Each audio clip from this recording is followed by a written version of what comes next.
What is up, everyone, and welcome to the Talk Footy podcast. My name is Harry Hicks, and I am joined by Max Botcher and Thomas McKeon. Let's go. What's Hello, up? fellows. Hello. How's it going? Another week, another pod. We are back at it. Yes. Everyone doing well? Had a good start to the week? Yeah. Let's go. I'm chilling. Building shelves. I've decided to become a carpenter on the side as my third job. You know, this is my first right here. Yeah, this is my priority, obviously. Yeah. Tommy has some surgery tomorrow. Yes. On that old knee of his. My bum ass knee. Bum ass knee. So. Yeah. I'm much like Ben Chilwell. I'm getting a surgery and I'm gonna expedite it. I'm gonna go into. I'm in the good hands. I'm gonna come back in like 6 months, in 4 months actually. Yeah, I'm feeling it. So really expedite my left knee. Make sure they operate on the right, correct knee. Yeah. My dad was in the operating room once, and he was getting surgery on his left knee, and on the thing it said right knee. Oh, cut that out. But yeah, it said right knee. That's crazy. And they almost operated on the wrong knee. Jeez. Which is ridiculous. Yeah, That's a scary should should I'll let them know. Not to scare you. I'm just gonna be saying left knee. To everyone, it's my left knee, all right? Yeah. Well, Tommy, good luck. I'm glad that this won't hinder your podcast performance. Of course That's the not. only thing I care about. Yeah. You won't be out. Your health is secondary to this. That's why I got this podcast chair right performance. here, exactly for my knee. Yes, that is perfect. All right, should we jump into things? Let's get into it. Tell me about last week. Max. Football is officially back, boys. Is it? Premier League back. Yes. Bundesliga back. Right. Ligue 1, our favorite league, is back.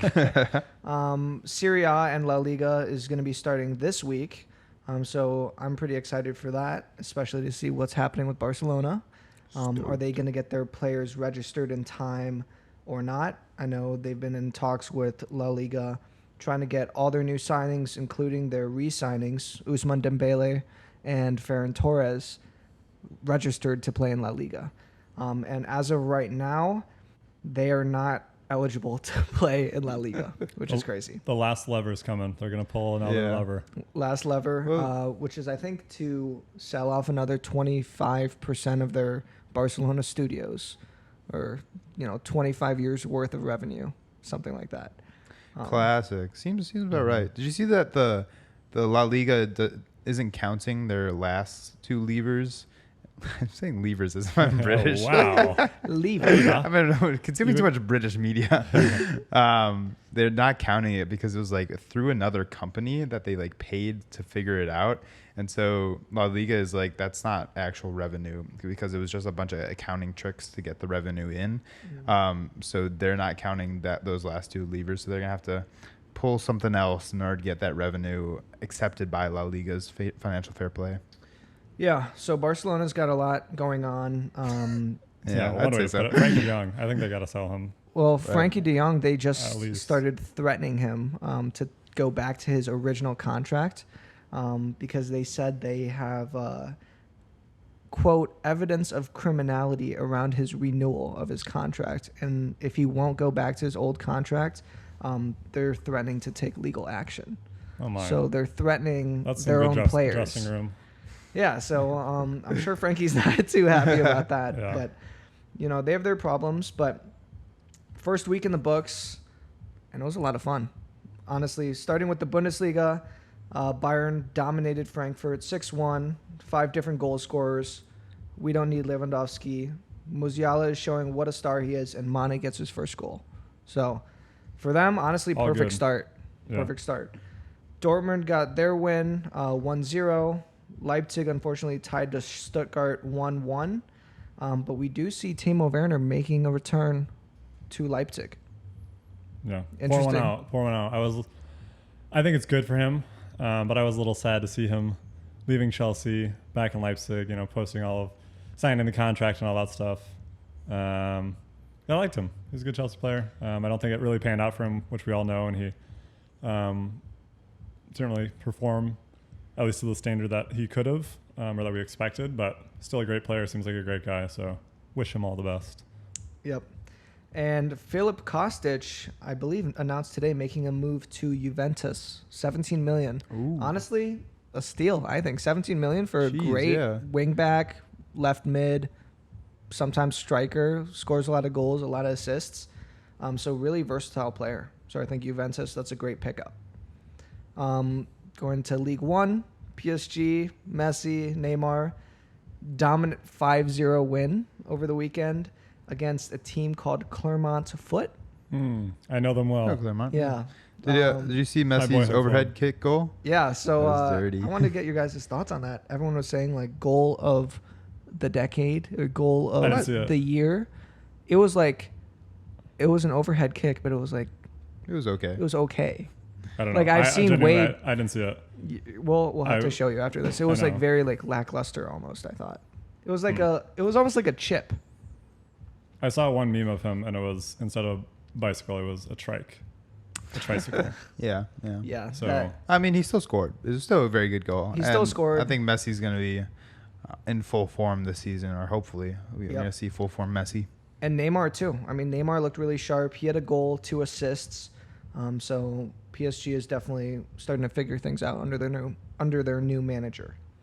And then with the Prem, a lot of changes in the Prem, obviously, this offseason, but there are some things that obviously won't change. Man United is still shit. Right. With a loss. Chelsea with the 1-0 win via penalty. Jorginho. That's Right. Tuchel special. But there were definitely some surprises over the weekend. Liverpool actually drew 2-2 against Fulham. Van Dijk, first time he's dribbled past and gave up a penalty since he's been at Liverpool. Since he's been actually in the Premier League, I believe. Really? Which is shocking. But Nunez gets his goal. Thiago, unfortunately, out with injury. It looks like 6 weeks with a hamstring injury. So that's a pretty big loss for Liverpool. You don't want to slip up at the beginning of the season and maybe, tie a few games or even lose some games. That's definitely might come around at the end of the year. I was really impressed with Arsenal and Tottenham over the weekend. They looked pretty dominant, pretty impressive, as did City, but I feel like that's more expected. Haaland gets his first 2 goals to officially start his Premier League career. I think the link up between De Bruyne and Haaland is just going to be incredible. It's going to be one of the best duos. Yeah, I'm excited to see that. Tommy, that you were was not crazy. high on Haaland. Yeah, right? I know. That was awesome. Anything change or no? I mean, it's one game. It's one game. I guess I didn't expect Haaland to be that good that quickly, and to link up. And that's a West Ham team that's usually pretty hard to break down. And yeah, that second goal was crazy. We're just De Bruyne, one touch and then just looked up and found the perfect pass. And Haaland didn't even touch it. He just ran onto it, ran past it, and then went onto his left foot to put it away. It was incredible. He was so fast.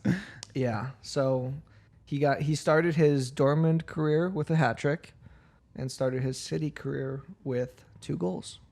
So he's off to a good start. Started with 1 goal in Lambeau Field, Oh, that's true. We saw that. We saw his first goal. But yeah, that rounded out the weekend, and I'm really looking forward to this week. We have Real Madrid versus Frankfurt Super Cup tomorrow, which is going to be Wednesday. So people watching this will already know the score. So I'm looking forward to that. Don't spoil it for us. Right. It's going to be Real Madrid 3-1, I guess. But that'll be good. And then we have La Liga and Serie A coming back. So that's going to be super exciting. And that kind of rounded out the weekend. All right, gentlemen, for this week's main segment, what I'm going to do is highlight some clubs that I think are on a pivotal year, and more importantly, their managers kind of have a pivotal year in front of them.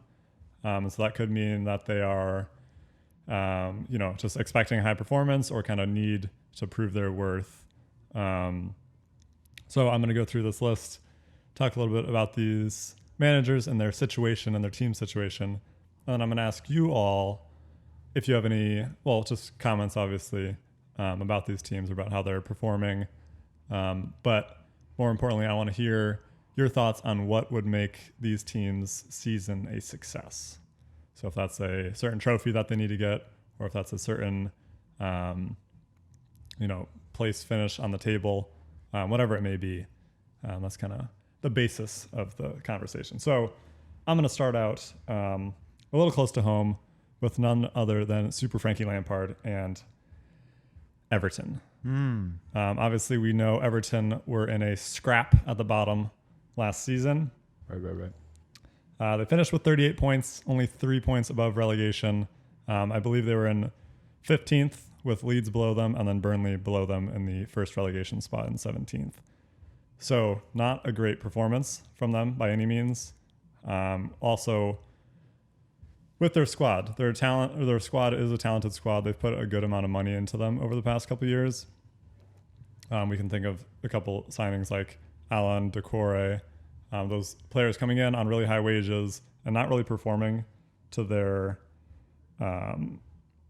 level that we know them. And I think Frank Lampard at the helm, everyone always calls him like a hype merchant, not actually having tactics and just clapping on the sideline. And I think if we think back to him at Chelsea, he came in that first season when Chelsea really needed that support. And I don't want to use that term to, I don't want to just diss him, but he came in when Chelsea really needed some support. And then the next season they put in $270 million into the team. And the results didn't really come. And so he was sacked in January. I think it was January. So I guess his career in the Premier League isn't great. And so far with Everton, last season he was in charge for 18 games and only managed to win 6 of them. So that's a 1.1 points per game with some draws in there as well. So not good at all. Right. And also, if you think, a couple of these teams that I'll talk about I'm going to kind of reference the phase that they're at. But if you think over the past 2 years, Everton have lost Richarlison, James Rodriguez, Moise Kean, Donny van de Beek, and Luca Digne. And this summer, they've only brought in the only, I guess, sizable player, at least sizable transfer fee that they brought in is Ahmoud Onana from Lille. He's a CDM for $33 million, which is definitely a sizable signing. But it doesn't really compensate for all of those players that are exiting, especially Richarlison up top with that attack. So I guess just what are your thoughts about, and how does Lampard, get this team out of the mud, or does he? I think so. For some coaches and some teams, the biggest thing is the results, like winning trophies and stuff like that. And honestly, I don't see Everton competing for a trophy this year. But I also don't know if not being relegated is going to be enough for Lampard not to get sacked, honestly. And I think it's really just going to come down to an eye test, honestly. Like, how is Everton playing? How is the squad performing under him?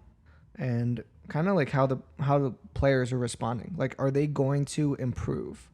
And honestly, I think it has to be a pretty drastic improvement. Hopefully it's maybe as high as like the 10, 11, 12 range where they can be mid-table team. But that Everton team has to improve. I mean, there are other teams that were down there that have improved. I mean, like that Leeds United team is made way more moves than Everton this year, and they finished below Everton. And so Leeds are, they won their first game. They're on track. They have new signings. So Everton have to match that and go even beyond that, hopefully. And if not, Lampard's in trouble, in my opinion. Yeah, I think it's a combination of developing their youth players. They have their player of the season last year was Anthony Gordon, who's pretty young. They have Damari Gray, who's still pretty young. They have Dewsbury Hall. Yeah, they have Mason Holgate, who unfortunately got injured in the game against Chelsea. But also, these are like young players that could have are spots in the starting 11. I think you saw that with Chelsea, that Lampard came in and gave minutes to the youth.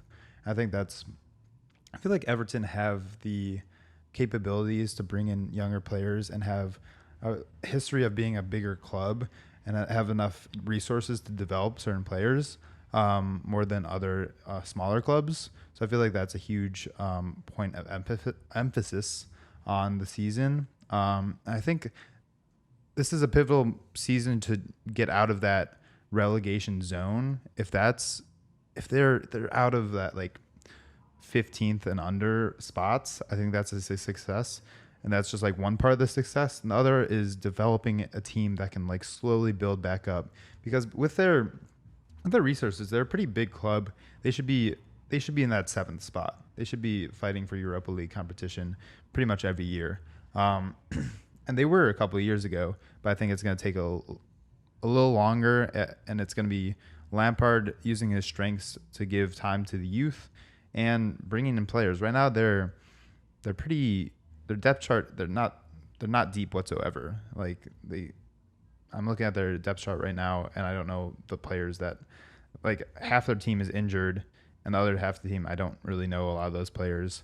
So I think they got to bring in some signings also. That is one thing that Lampard is good at, is recruiting players. I mean, I remember his time at Chelsea, a lot of players that came during that big summer, such as Kai Havertz, Timo Werner, Ziyech, all these players came in. A lot of their reason for joining, Ben Chilwell was a huge reason for him joining, was to play under Frank Lampard. Yeah. And so at the time, I think that's a good point that, similar to how Chelsea was in a pivotal year when he came in, Everton's kind of in a pivotal year as well. So it could, maybe his tactics don't get him there, but maybe they're not looking for the tactics. Maybe they're looking just for kind of just the recentering of the team, right? This team's culture. I mean, the culture he brought, or the team spirit at the end of last year, was incredible for Everton. Yeah. All of their fans out there supporting the team bus when it came in the stadium when they really needed them, was really impressive. So yeah, it could be what they need. I'm not really sure, but it's definitely a.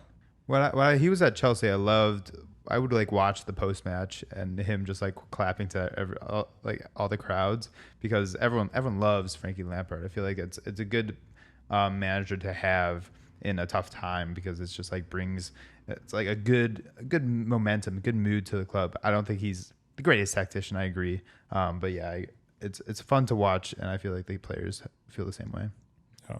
I think he also has less pressure than he did at Chelsea, which is big. Mm-hmm. Yeah. All right. Let's leave Everton there, and let's jump over to Bavaria. For Max, a little bit of your home court. And a team in a very different situation, but there's still some success that needs to be had for Mr. Julian Nagglesman and Bayern Munich. So obviously Bayern, whereas Everton are at the bottom of the table, Bayern, I don't know how many years in a row, have found themselves at the very top of the table in the Bundesliga. But that being said, this is still a pretty pivotal year for them, and I think a pivotal year for Julian Nagglesman and how his time at Bayern Munich will play out. I guess my initial inkling is that if some things don't change and there's not some serious development in the team, that he could be cut short. His time at Bayern Munich could be cut short. Just to give a little context to the situation and why I'm saying these things. Since he's been brought in, this is his second year there, they've spent a little over 200 million pounds, or euros, I imagine, which isn't that much in the grand scheme of things, but for Bayern Munich, they're not a big spending club, and we have seen a little bit of that culture change under him. But rather than the price, I think it's important to see the players that he's brought in. We have Sabitzer coming in, Upamecano. These are both players that are part of his system. And he's had experience with them, and neither of them really played out that well. So this summer, the signings have been a little different with De Ligt, Mazraoui, Gravenberch, Matthias Tell, and Sadio Mane. How did I forget him? But basically, that's a huge team change. That's a lot of different players coming in. And also the other big reason is Lewandowski's exit. So Nagelsmann's there at a very crucial time for this club, where a lot of team changes are occurring, and they're all occurring under his guidance and his suggestions. So if they don't play out, that's a problem. And I think the other big thing to say here is how Bayern Munich performed last year. Yes, they were clear in the Bundesliga, but in the Pokal, they lost 5-0 to Gladbach in the second round. And then in the Champions League, they lost in the quarterfinals to Villarreal 2-1 on aggregate. And Bayern Munich doesn't lose 2-1 to Villarreal on aggregate in the Champions League.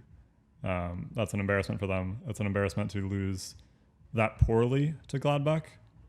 And so I think those are some serious concerns for him, and why he needs to really do better this year, I think. I don't know. I'll ask you first, just kind of your thoughts on their situation and what he needs to do this year, how all these pieces come together. Yeah, so I would say last year was definitely a failure for Bayern. Honestly, every year Bayern is expected to win the Bundesliga, win the German Cup, and honestly, they're expected to win the Champions League. That's what they expect of themselves. And last year they fell short in 2 of those. So this year, I mean, it was only his first year, and he brought some familiar players with him. And this year, I think he's had another year to get to know the players. I think they're still figuring out what type of system they're going to play. I mean, this first game, this past weekend, they played a 4 in the back again, even though all preseason they were doing 3 in the back, which was, I thought, really interesting. So I think he's still figuring out what personnel he has, and he's playing to their strengths, which I think is great. Another thing I love is he's giving a lot of these youngsters playing time too. So Tell got playing time this past weekend. I mean, they were up 6-1, but Tell was in, Mazraoui was in. Musiala is getting a lot more playing time, and he's really shining through that. But, I mean, this year he has all the players. The club is fully behind him. Bayern has spent a ton of money, which they don't usually do. So I think it's great that he has that support, and now he has to deliver on that. So Bundesliga, Pokal, and honestly, it's a failure if they don't at least get to the semis of the Champions League. I mean, I expect them to really compete against these teams, and obviously it depends who you're drawn against. I mean, you could be in the quarters against a City or Liverpool or whoever. But again, with the eye test, if they're not playing well and there's trouble with the team and they're not scoring goals or they're not defending well, it all goes back on him. And there's an immense amount of pressure on him. I mean, so much pressure. He's one of the youngest coaches probably out there. But yeah, there's a ton of pressure on him, but he has to deliver. I think the most important thing for Nogglesman is squad rotation. I feel like last year and Bayern in the past have had a set 11, and they play that 11 like every single game. They have their starters, and then they have their substitutes. And unlike Pep has a full squad, a full 14, 15, 16 players that play consistently around 23 games a year, but full games a year, and rotates them all out. When the substitutes come on for Bayern, they look out of place. When Sabitzer comes on, I guess Koeman not so much, but who replaces Joshua Kimmich? Joshua Kimmich is the guy who plays defensive mid. Goretzka is the guy that plays attacking mid. I feel like they brought in players like Gravenberch and Mazraoui who can fill those positions and actually become squad players. So I'm excited. I feel like there's potential for that to happen. It just needs to happen. Nagglesman needs to create a culture of, hey, next man up. This is your day to shine, instead of starting 11 that if they're not there, and if they don't show up, they can't perform. I feel like that was a detriment to their season last year because you can't expect those 11 players to play every single game and perform their best every single game. There needs to be some rotation. I'm not sure if that's exactly why they lost those 2 games, but I feel like fitness has to come into play when they're playing so much. So I think that's the most important point of the season. I want to take it back one sec, and Max, on your point. So if they don't achieve these things, do you think he's out? I'm not as familiar with kind of Bayern's hierarchy and how they handle firings or sacks. Yeah, if they don't perform well, I think he gets 1 more year. Honestly, I think it would be way too premature to fire him. Also, who else are you going to get at this point? I mean, Bayern typically like German coaches. We have had Pep and Ancelotti, and Kovac. But we like German coaches. He's an up-and-coming coach. I think it would be premature unless something drastically wrong happens. But I think, like Tommy said, he's still experimenting with the players that he likes, the formations that he wants to play, the positions that he wants certain players to be in. So I think the first year was really a learning year for him. I mean, we went into the Villarreal games pretty arrogant, I would say, and he went into the press conferences saying like this is not going to be trouble for Bayern. After the first leg, he was like pretty confident still, which I think you should be, but it was a little bit of arrogance, I think. And now I think it was a good learning experience for him, and hopefully we'll bounce back. So, all right, over to Leicester for Brendan Rodgers. This is an interesting case because Leicester have only been kind of bigger in recent years. Over the past, I guess, 7 years, they won the Premier League, obviously after coming out of the Championship in 2016. 7 years ago? For an incredible run, obviously, that we all know about. But since then, they've kind of staggered around, between, say, 13th and like 5th place has been their highest. But I think the reason that I bring them to the table here is because out of the past 3 years, 2 of those they finished in 5th place, and then this last year they were down in 8th with 52 points, and they looked uncompelling compared to how their previous years have gone.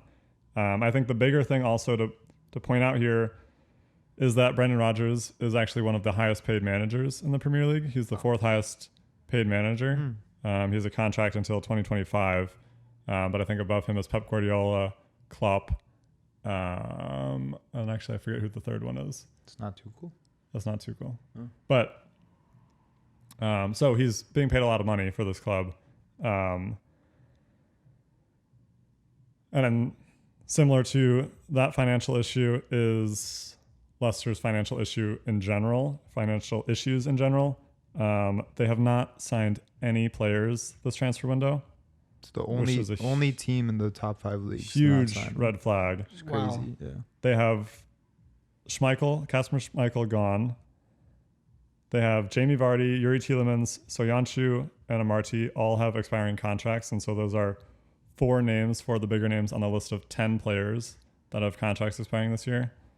They have James Maddison, Yuri Tielemans, Wesley Fofana all have serious links elsewhere to leave the club. So basically, it's a shit show over at Leicester. It's a mess. And I'm curious to see, with his big contract, with his big wage, and if they don't perform well, if that comes to the chopping block and they need someone who they're paying less money in the table, and also just some new blood into the team to kind of, if it does take a little bit of a rebuild. So I think this is kind of a 2-part issue, right? There's the problem with Leicester, and there's the problem with Brendan Rodgers. And they're not entirely separate, but they are a little bit separate. But let's just try to focus on Brendan Rodgers first and see what he needs to do to make this season a success, and to keep his job.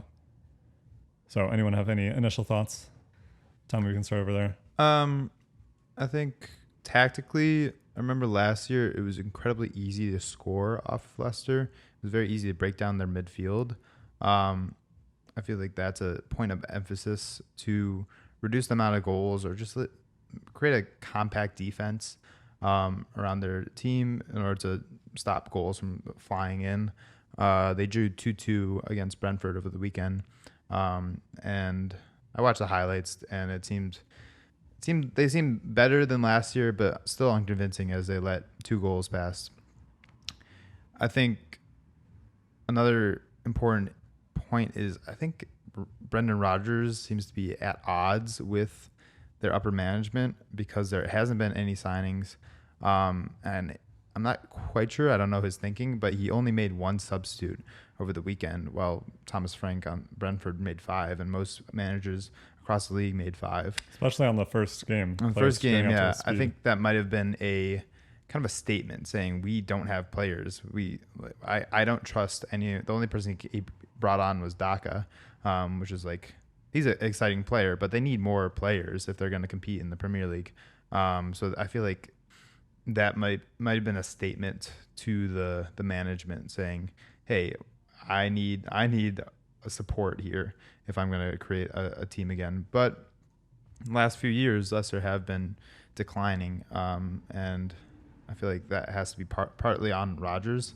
So there's this dynamic of will the management support him, or are they kind of done with the situation and trying to survive? It's odd that they haven't extended any of those big players, and if they haven't brought anyone in. So kind of an odd situation. Yeah, and also, I mean, this year also is coming into play with the fact that they're not playing in Europe. Right. They're obviously there the past 2 years in the Europa League with those 5th place finishes. And those also like last day crash outs out of the Champions League spots. So they also don't have that income coming in. That's what I was going to say, that they might be missing that income, which might be why they haven't made any transfers. And honestly, they might not be done selling for this year. I know Chelsea has been bidding for Fofana, and I think its last bid was like 70 mil for him. I know Tielemans has been rumored to going away too. And, I totally forgot that Schmeichel was their captain, and not only was he their starting goalkeeper, but he's their captain. And I'm sure that affects the team too. Their leader is now not on their team anymore. So it really has to come down to these teams and the veterans on the team to perform. I mean, I'm not too informed on how Leicester usually plays, but there are a lot of players that I recognize on this. I mean, Soyuncu performs great. Pereira, Tielemans, obviously, James Maddison. I mean, they have players, and Ndidi, and hopefully they get top 7. I mean, they need to be top 7. Otherwise, if they have another year like this, it's going to be difficult for Brendan Rodgers and Leicester to, continue together. All right, let's head over to the old lady, Juventus and Max Allegri. This is also a very interesting situation, I think. And I'll paint a little picture here just to start. When Allegri left in 2018 after winning the Scudetto, the board kind of had a vision to move on past Allegri, move towards a newer system, kind of away from Allegri's defensive approach. They brought in Maurizio Sarri to try to change that. Sarri won the league, but wasn't good enough or whatever, didn't really work out. So they brought in Pirlo again to kind of try to switch things around, bring in a previous player. Again, Pirlo won the league, but they didn't play very well. They weren't really convincing in the Champions League. And so what did they do? They went back to Max Allegri. And he's been there 2 years, 2 4th place finishes. Very uninspiring Juventus side with some bad defeats here and there. Bad defeat to Chelsea last year with that 4-0 loss in the group stage.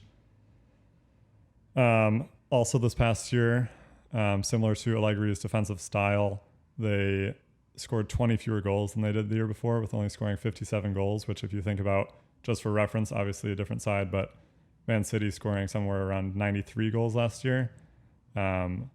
If they're aiming to be in the Champions League final, where City were, that's a pretty sharp drop-off. And then I want to talk a little bit about their transfers. So they have made it quite a bit of business, so bear with me. But actually, so Chiesa was finalized this summer. That was a loan. So he was finalized for 45 million. They have Bremer, who's that Brazilian center back from Torino, coming in for also 45 million. And then Di Maria and Pogba coming in on free transfers. All of that seems like pretty good business. And then over the winter last season, they brought in Dusan Vlahovic for 89 million. They finalized McKennie's loan for 22. They brought in Zakaria from Gladbach for 9. And they brought in Locatelli on a 2-year loan. So all of those incomings are good. But look at this extensive list of outgoings. This is absurd to see the amount of turnover they've had. And this is on a 2-year timeline. They lost Paulo Dybala, Bernardeschi, Kulusevski, Chiellini, De Ligt, Demarial, Ramsey, Douglas Costa, Cristiano Ronaldo, Bentancur, Buffon, and Romero. All in 2 years. Yeah, that's crazy. And that's a list of stars. And that is a huge turnover. And I think that speaks a little bit to how Juventus are playing. They have all this turnover. They have all these players in and out. They don't really have a system. It's tough to see kind of their vision for this club under Max Allegri and how he fits in with, I don't know. I guess I'm confused on their trajectory as a club with what they're doing. And also we see all these outgoings with a lot of players who are now, look at Kulusevski. He is playing so well. He's touted as one of the best new wingers in Premier League. And he was only at Juventus for like a season and a half and barely got any playing time. And now he's lighting it up on the highest stage. Yep. And I think that kind of gives a suggestion to how things are looking under Allegri. And obviously I'm connecting some dots there, and maybe that's not the case. But to me, it all looks a little bit concerning for Allegri. And I think last season on this podcast, we were talking about how Juventus kind of needed a rebuild. And I am uncertain if I see that rebuild coming to fruition under Max Allegri. I think Allegri is the perfect coach to win, like win now mentality. I don't think he's the coach to help do a rebuild. I agree. And I think all those outgoing players, I think they either were all stars, but like a lot of those weren't like thriving under Juventus's system. So like, Chiellini was old. De Ligt had high hopes, but he really wasn't performing. They still went back to Chiellini, Bonucci center back pairing, and they're like two of the oldest center backs ever. Two of the all-time greats, but they've been very slow at progressing their team for the future and developing youngsters. They have young players like Vlahovic and Chiesa now, but for a lot of the time, they were relying on a lot of these older players that were good maybe 5 or 10 years ago, honestly. So I think it is good to slowly maybe get rid of some of those players that were on their team, and they're starting to do that rebuild. Max Allegri, it's so odd that he's coming back, but he is a winner. He's won with Juventus. He's familiar with the system. He has new players, and it's just a completely different situation that he's in. 2 fourth place finishes. That's pretty similar to, Sarri, what he had. But I'm sure he has a longer leash than any of those coaches during that tenure. But yeah, it's interesting. I think this year they made a lot more moves than they have in the past. So Vlahovic, Zakaria, Chiesa, Locatelli, McKennie, Bremer, like you said. I'm looking at their website right now, and they still have Chiellini and De Ligt on their squad, which is kind of odd, like on the official Juventus website. But yeah, they like some players on here, like Alexandro, like he was so good. I don't know if he's still top tier where Juventus wants to be. Cuadrado too. Like Cuadrado, incredible player, honestly. But like, is he their future? Right. So I don't know. That's the biggest thing. Yeah, I think Allegri's tactics are very old school. He's literally playing a 4-4-2. He's playing a 4-4-2 in this day and age. What's he doing? Right. He's playing like Cuadrado as a right back most of the time. And I feel like that might be a big reason why a lot of players are leaving, is they're not being utilized correctly to their full extent in that system. It's a very much plug and play system of a 4-4-2 that kind of heavily relies on counterattacks, especially in the Champions League. In that game, they beat Chelsea 1-0. It was very much a counter-attacking mindset with Chiesa, and now they have Di Maria and Vlahovic. I feel like their attack seems like they have the attackers there. The rest of the team, especially the midfield, seemed like the where they needed the most, and they got Pogba, who has struggled at Man United and might not be the best for a 4-4-2.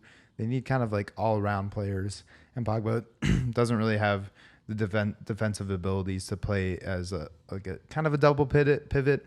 And yeah, it just like seems like they don't have the right players for that old school system. They have a lot of flashy players.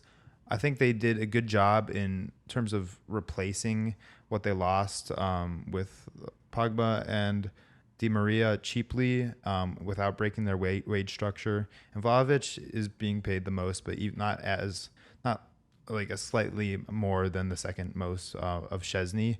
So it's not like they're breaking their wage structure, trying to go all out and trying to fix their squad. They're going about it more or less effectively. But with Allegri's system, it doesn't seem like the pieces are correct, if that makes sense. Yeah, it's kind of interesting that they have gone out and bought good players like Vlahovic and Di Maria. But you're right, it's just not the core. And I feel like Juventus, when I think of Juventus over the past 10 years, it's like lockdown defense, beautiful midfield, and that's all Max Allegri. And so he doesn't have those components to his team.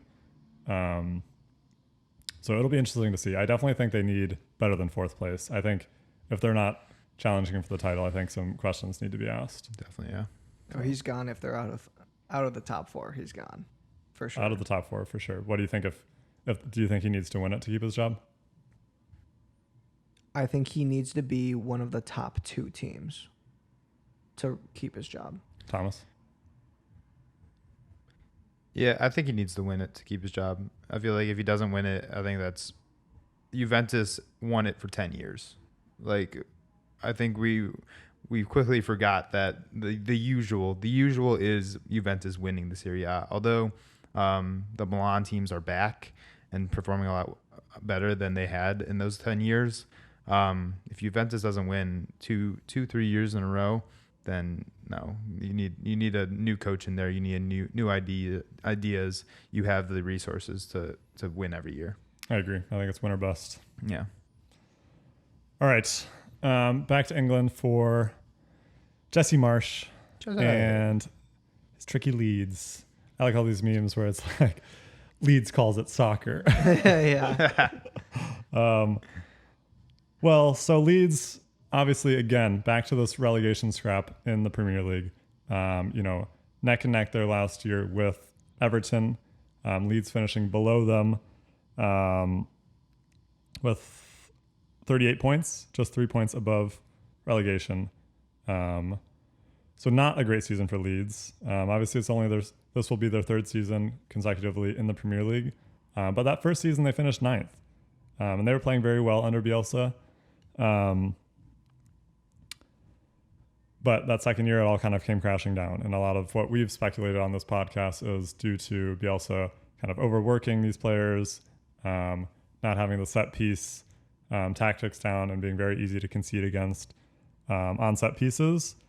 I think another thing to point out too, and I don't know, we see this also sometimes with Southampton, is that Leeds are very susceptible to large losses.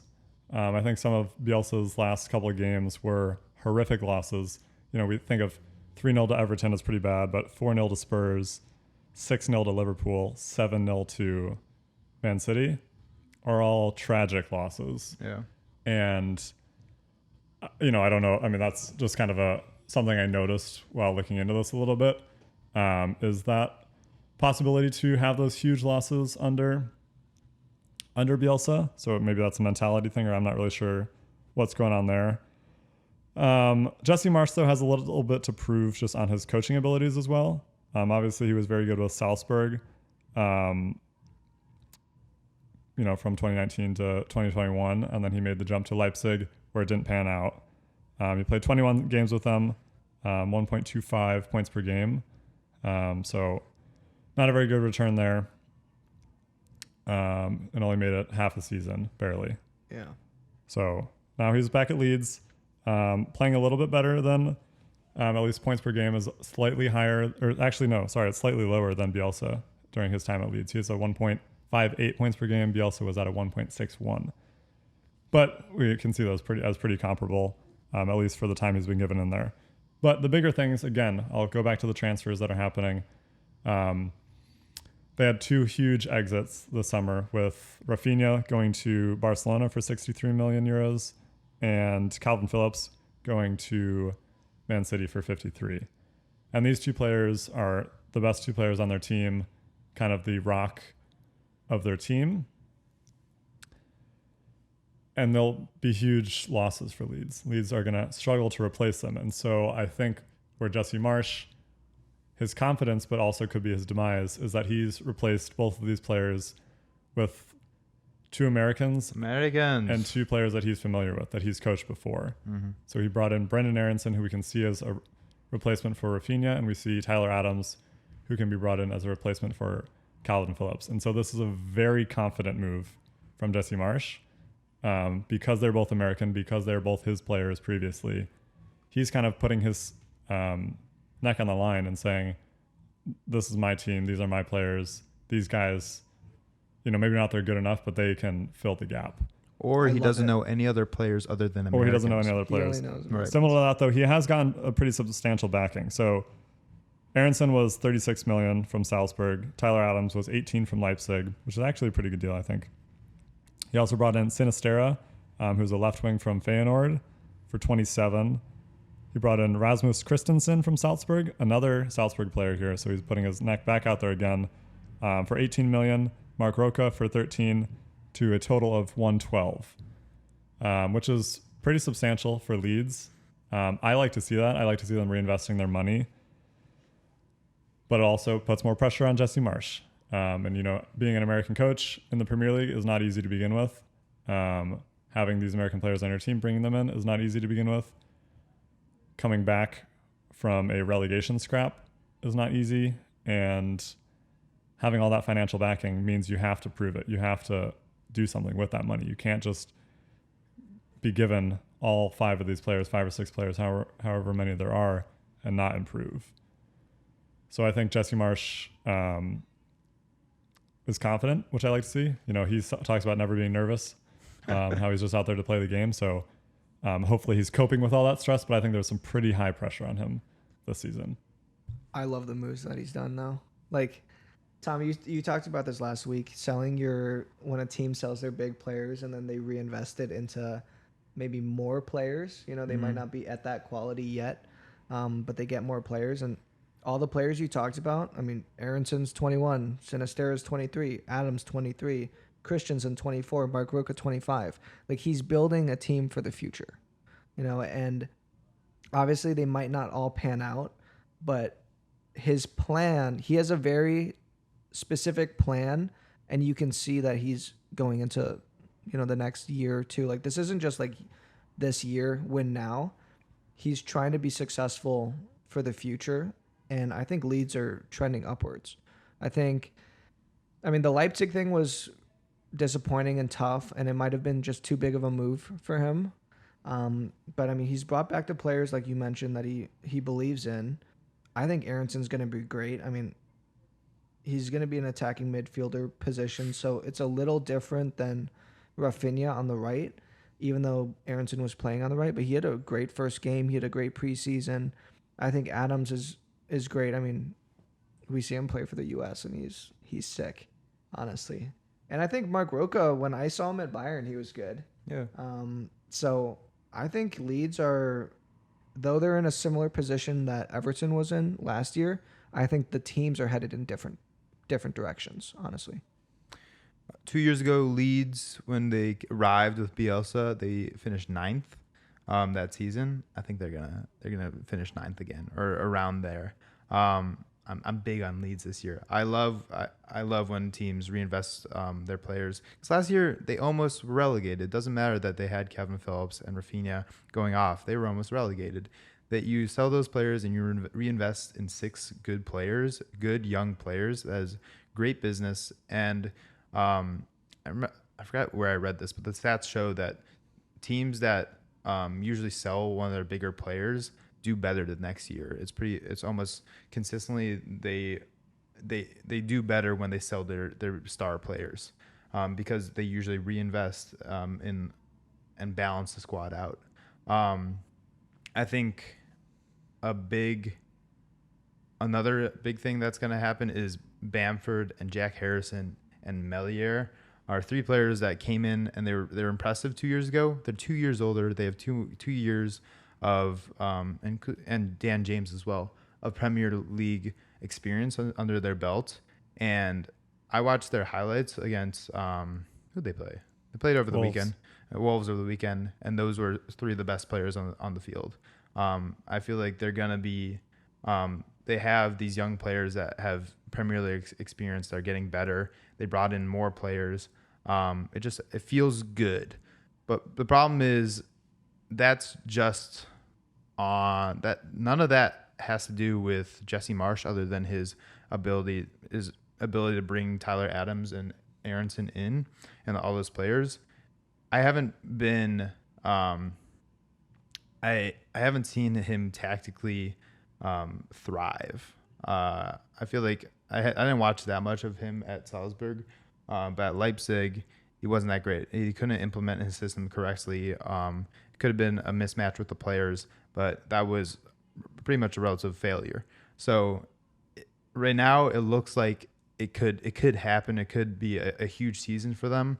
But if Jesse Marsch fails to bring this team probably to mid-table, it's just like they have to be safe from relegation without a doubt for it to be a successful season. If he can't do that, I feel like that reflects poorly on his tactics, his ability to rotate the squad. And yeah, I feel like he should be able to do well this season. The last thing I'll say is he's building a team, so we know Jesse Marsch has to prove himself, basically, and the players that he's bringing in also have to prove themselves. I mean, the Americans obviously have to. Mark Rocco was on the outs for Bayern. Like, these are all he's building kind of a scrappy team. Like, he's a scrappy coach. He's building a scrappy team. They all have to prove themselves. They're all in it together. So I think that's going to be super exciting to watch them play. They have to prove it. They have to prove it. Prove their worth. Yeah, and I think also for Jesse Marsch, this is also like a big, just for his career-wise. I think it'll be very tough if he doesn't really succeed here and it's another failure, because back-to-back failures does not bode very well and could kind of stunt his managerial career. So I think that's the last thing I'll say there. All right, fellas, let's do some quick questions. Some quandaries. Hit me with this. Okay. Big first weekend across the board. Top 3 leagues, not top 5, but three leagues back this weekend. Relative to team strength, which team performed the best this week? Max Botcher. I'm gonna go with Fulham. Honestly. Yeah. Fulham tied Liverpool, but honestly they played super well. Mitrovic, destroyed Van Dijk a few times throughout the game, and they capitalized on their chances. They were up against Liverpool. Obviously, Liverpool is a side that's competing for the Champions League and for the Premier League. But Fulham came up from the second championship and they played really well. So I was really impressed by them, and I'm excited to see how they do throughout the season. Okay. I agree. That was a great performance. Let's move over to a worst performance. Man United with a loss to start the season brings up some questions in my brain. Harry, how long do you think Ten Hag's tenure at Man United will be? I'm curious to see if it's almost dependent on how long Ten Hag wants to be there before he gets fed up, or if it's based on his performance. I think he's been dealt a terrible hand. He came in there, with all this talk about, building a new team, out with the old, in with the new. None of that happened. They still have the same group of guys. They still fielded the same team over the weekend. And they still have an angry Cristiano Ronaldo scowling on the bench. None of those things are helping Ten Hag.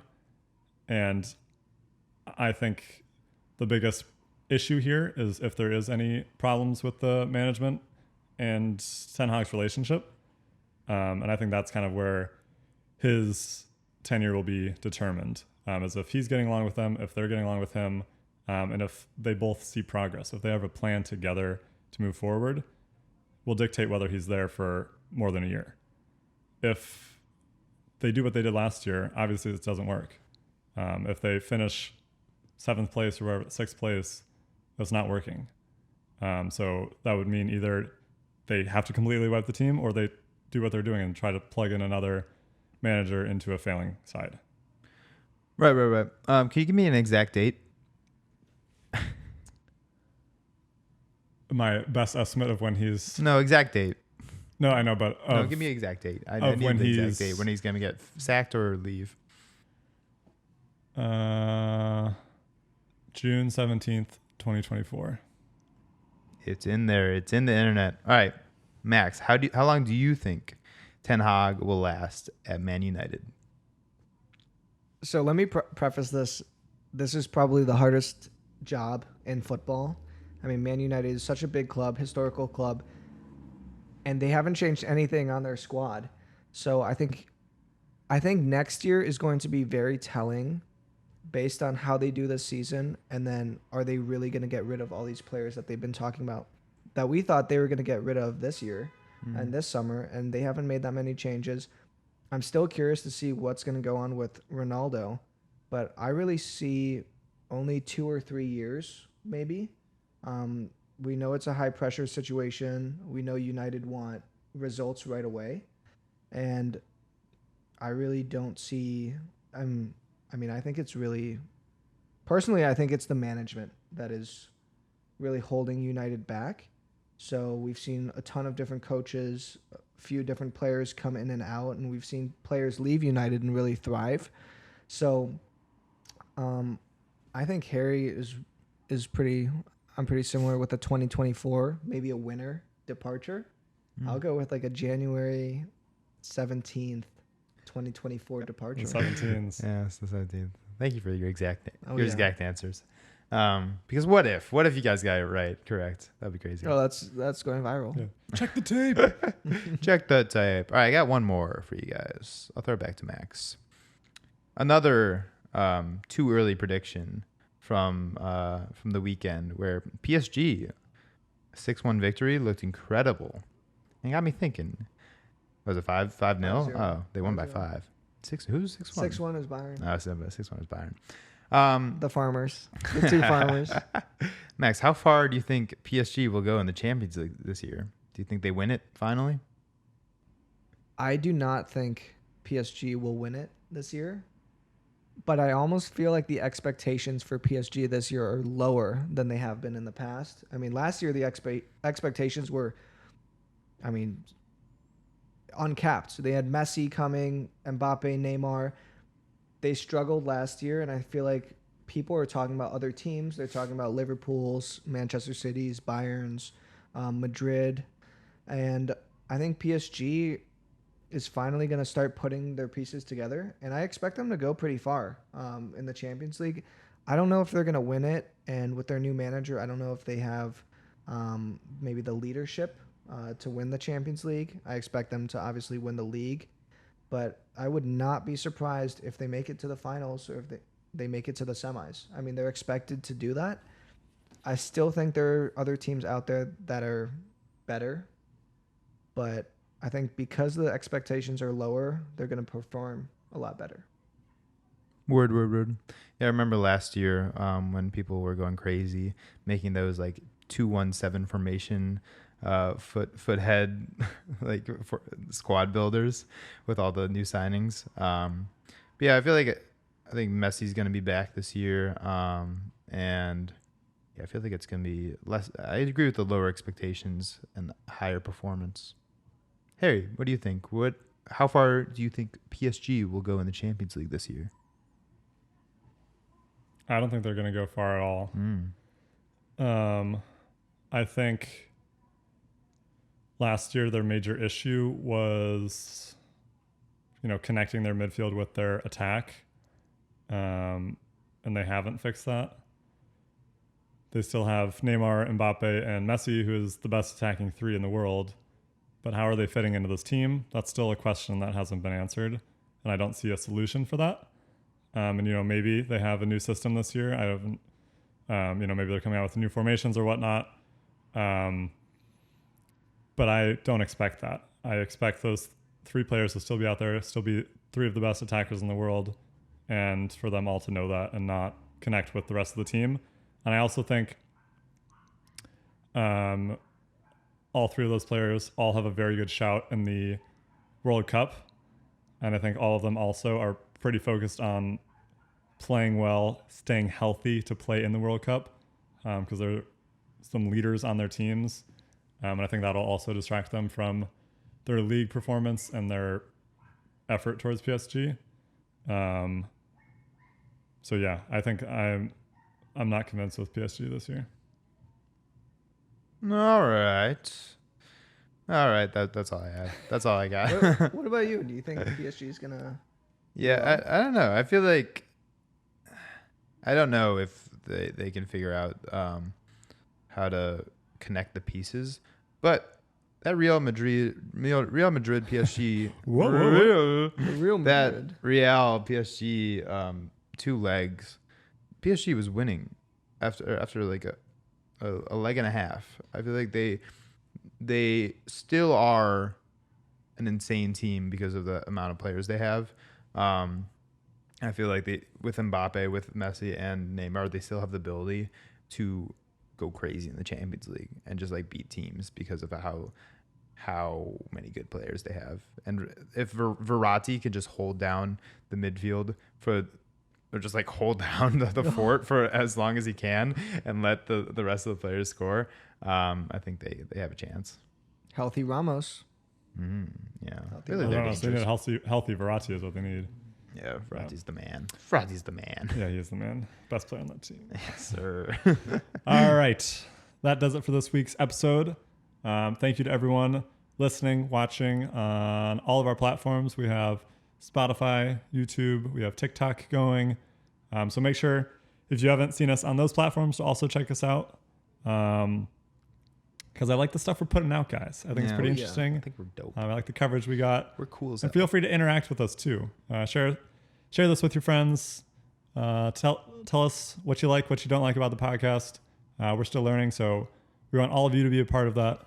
We're thankful for all of your support. Gentlemen, it was always a pleasure. And we will see you next week. Peace.